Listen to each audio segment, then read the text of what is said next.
السلام علیکم ورحمۃ اللہ وبرکاتہ۔ دوستو، زیار سلیمانی آپ کی خدمت میں حاضر ہوں۔ چند روز قبل وفاقی کابینہ میں قادیانیوں کو قومی اقلیتی کمیشن میں شامل کرنے کے معاملے پر ایک تجویز پیش کیے جانے کی خبریں گردش کرتی رہیں کہ قادیانیوں کو قومی اقلیتی کمیشن میں شامل کیا جائے، جس پر بہت سے تحفظات تھے۔ جب یہ خبر وائرل ہوئی تو اس پر جو ہے وہ بہت سے تحفظات تھے مسلمانوں کو،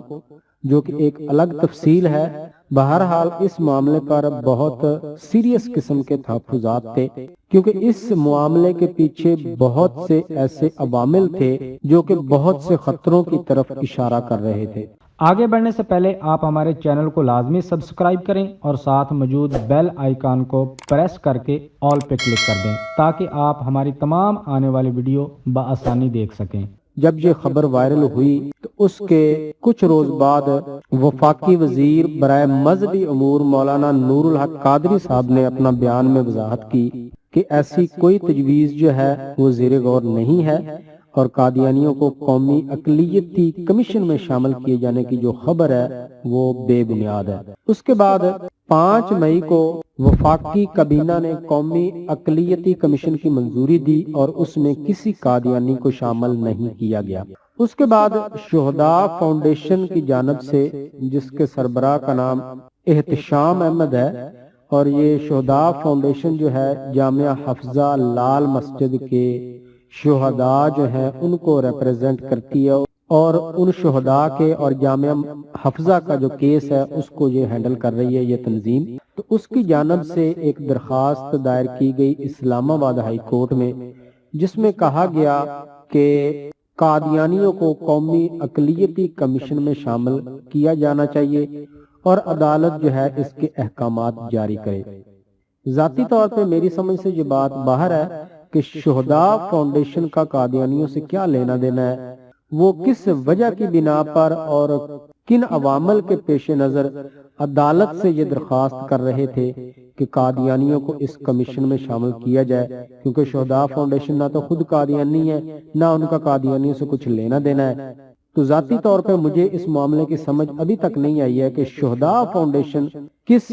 حیثیت سے اور کس لحاظ سے اور کس وجہ کی بنا پر قادیانی کی آپ کہہ لیں کہ وکالت کر رہی تھی، یا ان کے حق میں جو ہے وہ عدالت میں انہوں نے درخواست دائر کی۔ شہداء فاؤنڈیشن کی جانب سے طارق اسد ایڈوکیٹ جو ہے وہ عدالت میں پیش ہوئے، اور انہوں نے یہ موقف اختیار کیا کہ چونکہ قادیانی جو ہے وہ اقلیت ہیں تو لہٰذا ان کو بھی قومی اقلیتی کمیشن میں شامل کیا جانا چاہیے۔ جبکہ دوسری طرف آپ کو بتاتا چلوں کہ جب یہ خبر منظر عام پہ آئی تھی کہ قادیانیوں کو قومی اقلیتی کمیشن میں شامل کیا جا رہا ہے، تو پاکستان میں جو قادیانیوں کا نمائندہ ہے سلیم الدین، اس کا بیان سامنے آیا تھا اور اس نے واضح الفاظ میں کہا تھا کہ ہم پاکستان کے آئین کو نہیں مانتے، پاکستان کے آئین میں جو ہمیں غیر مسلم قرار دیا گیا ہے ہم اس کو تسلیم نہیں کرتے، اور واضح طور پر اس نے اعلان کیا تھا کہ ہم اپنے آپ کو اقلیت تسلیم نہیں کرتے۔ اب اس کے اس بیان سے ایک بات تو یہ ثابت ہوئی ہے کہ اگر مرزائی اپنے آپ کو اقلیت نہیں مانتے تو اس کا مطلب ہے کہ وہ مسلمانوں کو اقلیت سمجھتے ہیں۔ تو بہرحال معاملہ یہ تھا کہ جب قادیانی حضرات خود کو اقلیت مانتے ہی نہیں ہیں، تسلیم ہی نہیں کرتے، تو پھر اقلیتی کمیشن میں ان کو شامل کرنے کا جواز ہی ختم ہو جاتا ہے، کیونکہ اقلیتی کمیشن جو ہے وہ اقلیتوں کے حقوق کو ہینڈل کرنے کے لیے اور اقلیتوں کے معاملات کے بارے میں ہے، اس وجہ سے اس میں نمائندگی جو ہے وہ اقلیتوں کو دی جاتی ہے۔ تو جب قادیانی خود کو اقلیت ہی تسلیم نہیں کرتے تو اس کمیشن میں ان کی شمولیت کا سرے سے جواز ہی ختم ہو جاتا ہے۔ اب قادیانیوں کا ایک طرف تو یہ بیان ہے، دوسری طرف جو ہے وہ قادیانیوں کے حق میں شہداء فاؤنڈیشن کا جو وکیل ہے وہ یہ کہہ رہا ہے کہ ان کو اس میں شامل کیا جائے۔ یہ بھی دوستو آپ کو بتاتا چلوں کہ ایک بہت بڑا چکر ہے۔ یہ قادیانی جو ہے یہ 2 دھاری تلوار ہے، یہ دونوں طرف سے چلتے ہیں۔ ایک طرف سے ان کی کوشش بھی ہے کہ کسی نہ کسی طریقے سے اعلی حکومتی عہدوں تک اور کابینہ تک رسائی حاصل کی جائے، اور دوسری طرف یہ پاکستان کے آئین کو ماننے یعنی خود کو اقلیت ماننے کے لیے بھی تیار نہیں ہے، تو یہ در پردہ مختلف قسم کے ہتھ کنڈے استعمال کر کے تو اپنے مذموم مقاصد حاصل کرنے کی کوشش کرتے ہیں۔ تو جب عدالت میں یہ درخواست دائر کی گئی تو عدالت کے جج جسٹس محسن اختر کیانی، جن کی عدالت میں یہ کیس دائر کیا گیا، انہوں نے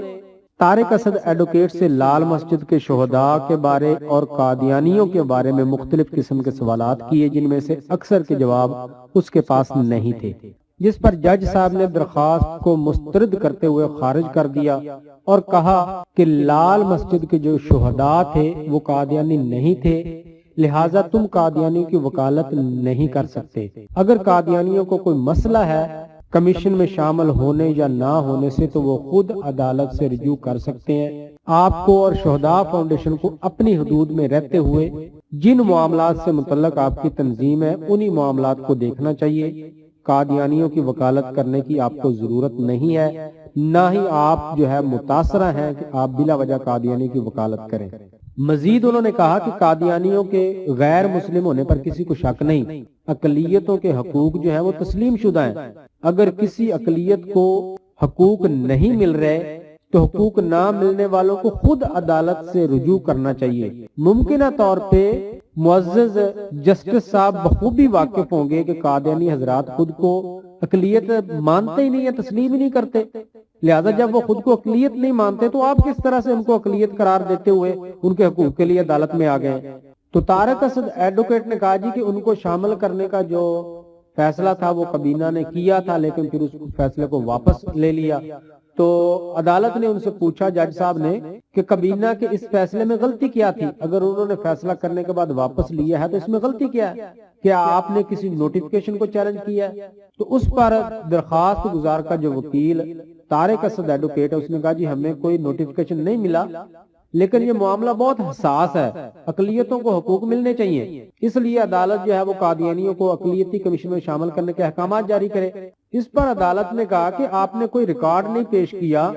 اور جلد بازی میں آپ نے یہ درخواست دائر کر دی، اس کی کیا ضرورت پیش ہے آپ کو؟ کیا آپ متاثرہ فریق ہیں؟ کیا آپ خود اس فیصلے سے متاثر ہوئے ہیں؟ اور آپ یہ بتائیں کہ اقلیتوں کے متعلق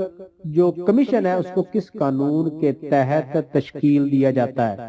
کیونکہ عدالت نے قانون کو دیکھنا ہے، اس نے یہ نہیں دیکھنا کہ معاملہ کتنا حساس ہے کتنا نہیں ہے، عدالت نے قانون کے مطابق اپنا فیصلہ دینا ہوتا ہے۔ اس پر طارق اسد ایڈوکیٹ نے کہا کہ حکومت کے اس فیصلے سے عالمی سطح پر یہ تاثر بن رہا ہے کہ جہاں پر اقلیتوں کو حقوق حاصل نہیں ہے۔ تو اس پر جسٹس محسن اختر کیانی نے کہا کہ پہلے تو آپ یہ بتائیں کہ کیا آپ قادیانیوں کی نمائندگی کر رہے ہیں؟ آپ کبھی مجھے معاملے کی حساسیت بتاتے ہیں، کبھی بتاتے ہیں کہ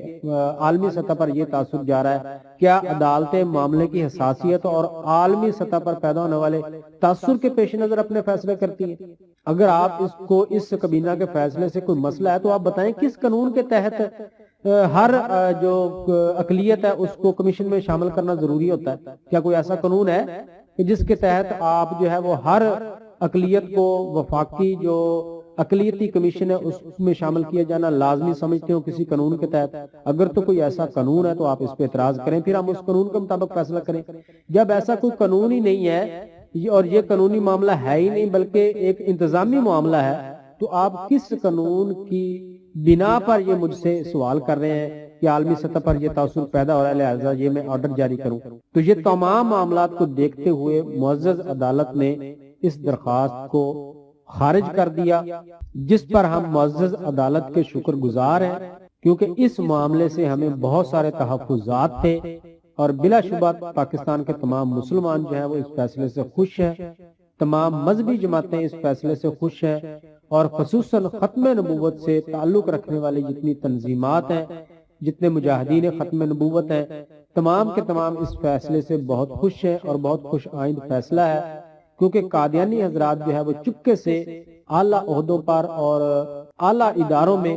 گھسنے کے بعد یہ مختلف طرح کے ہتھ کنڈے استعمال کر کے پاکستان کے ساکھ کو نقصان پہنچانے کی کوشش کرتے ہیں، کیونکہ اب یہ بات روز روشن کی طرح عیاں ہے کہ قادیانی کسی طور پر پاکستان کے وفادار نہیں ہے، یہ کھلم کھلا پاکستان کے غدار ہیں۔ ان کو ان کے جرم کی سزا اگر پاکستان میں دی جائے، کوئی یہ جرم کرتے ہیں اس کی سزا دی جائے تو ٹرمپ کے پاس جا کر رونا شروع کر دیتے ہیں، ہمارے ساتھ زیادتی ہوگی ہے پاکستان میں۔ کیا کوئی محب وطن پاکستانی ایسا کرتا ہے کہ پاکستان کے دشمنوں کے پاس جا کر عالمی سطح پر پاکستان کو بدنام کرے؟ پھر کھلم کھلا یہ اعلان کرتے ہیں ہم پاکستان کے آئین کو نہیں مانتے، تو ان سے بڑے غدار کوئی ہو ہی نہیں سکتے۔ تو اعلیٰ عہدوں اور اعلیٰ اداروں میں کسی طریقے کے چکر چلا کے ان کا پہنچنا اور وہاں پہ گھسنا، گو کہ آلریڈی یہ اعلیٰ عہدوں اور اداروں میں موجود ہیں لیکن اپنی شناخت کو چھپائے ہوئے ہیں۔ تو جب یہ اپنی شناخت سمیت کسی اعلیٰ عہدے یا ادارے میں گھسنے کے قابل ہو گئے تو آپ سوچ سکتے ہیں کہ یہ پاکستان کو کتنا نقصان پہنچائیں گے۔ بہرحال ہم عدالت کے فیصلے پر بہت خوشی کا اظہار کرتے ہیں